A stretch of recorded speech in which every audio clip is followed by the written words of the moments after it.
media player, space to play, M to mute, left and right to seek. The opening of an energy bill in Australia unleashes a common and predictable sequence of responses: incandescent rage, disbelief, blame and contemplation of the inevitable question, when will it stop?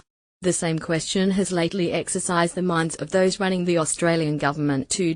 Rule number 1 in politics is carefully avoid absolute predictions on the scale and timing of bill pain eradication, because the malady is politically incurable. Even so, the government's best energy economists at the Australian Competition and Consumer Commission, ACCC, and the energy market operator have crunched the numbers to tackle the why, when and how of price pressure relief. As economists tend to do, they've answered in a number, which looks like this: 107,000,000,000,000,000,000. That's the number of joules of gas energy Eastern Australia needs to find, and fast, to avoid a massive shortfall from next year. The internet tells us a joule is roughly the amount of energy required to lift a medium-sized tomato 1 meter vertically from the surface of the earth.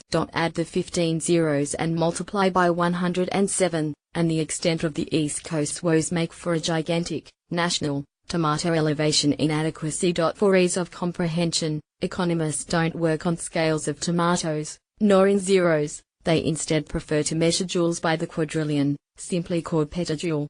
Greater Sydney apparently consumes about 100 petajoules of gas a year. Eastern Australia's gas and electricity price crisis has been inflicted by the bow waves of LNG transport ships, each hauling, on average, 3.1 petajoule loads of gas off to Asia. So to solve the looming shortfall, the government needs to stop the equivalent of 34 shiploads of gas leaving eastern ports such as Queensland's Curtis Island. In another ministerial life, Scott Morrison made his name as the uncompromising master behind the naval blockade of wooden fishing boats entering Australian waters. As treasurer, he's keeping a watchful eye on 15 shiploads of LNG the big exporters are currently planning to sell on overseas gas spot markets. If we can get those 15 ships back, turn those boats back around this way, if you like, then that will go a long way to addressing the shortfall that is currently there, Mr. Morrison said. Give or take a ship or two. Mr. Morrison's maths draw on an ACCC prediction that 63 petajoules of Australian gas, excess to contract requirements, are destined to go into international spot markets. Convincing Origin, Shell and Santos to keep the gas in Australia would fill about 60% of the immediate shortfall looming for 2018. If the government fails to convince them, the Treasurer has ruled out buying the gas for domestic purposes.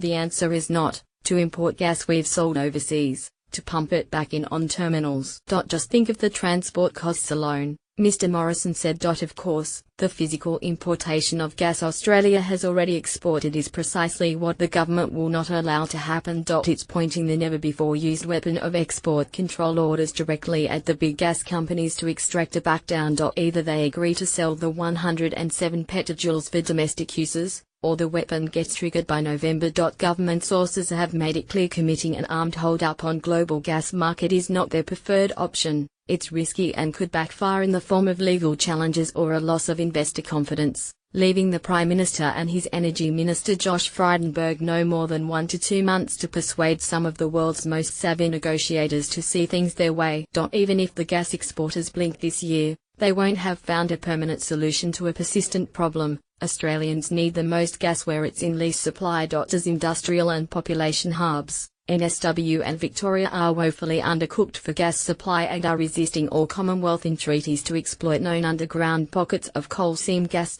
While that standoff continues, the southeastern corner of the country will look on wistfully as spectators to a global gas feast happening to the north, where the rewards of an unprecedented investment boom in gas are now being reaped by Asian customers. Tantalizingly, at the moment the government grapples with the gas energy crisis, the world's biggest floating industrial centre was last week being bolted to the seafloor off the coast of Brim. 6 times larger than the world's biggest aircraft carrier, Shell's floating liquefied natural gas platform, Prelude, is a 660,000-ton behemoth of the sea that's being readied to extract, compress, store and transfer gas to Asian customers for the next 25 years. It's a demonstration of the serious money and logistics others are prepared to sink into tapping Australia's energy resources. That gas will sail away from a country that has underplanned,